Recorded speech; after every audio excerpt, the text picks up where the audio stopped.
Evolui lentamente, dançando com a morte, azar ou sorte, uma não era o que ele mais queria. Se afastava dos goles de vida, sabe o anão já me fez apertar o pescoço, já me fez encher minha cara de soco. Já apareceu no mundo dos meus sonhos, cortou minha língua, dominou meu corpo, me prendeu onde a escuridão habitava. Apenas um ponte de luz enxergava. No fundo parece que ele gostava de achar que ele não valia nada. Quando criança fazia colares com órgãos dos animais que ele matava, mas tinha medo até de ficar só.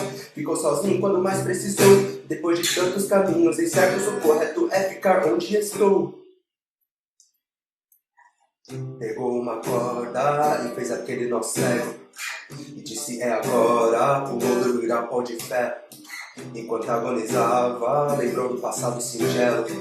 Seus olhos fechava, enxergando os momentos mais belos da vida.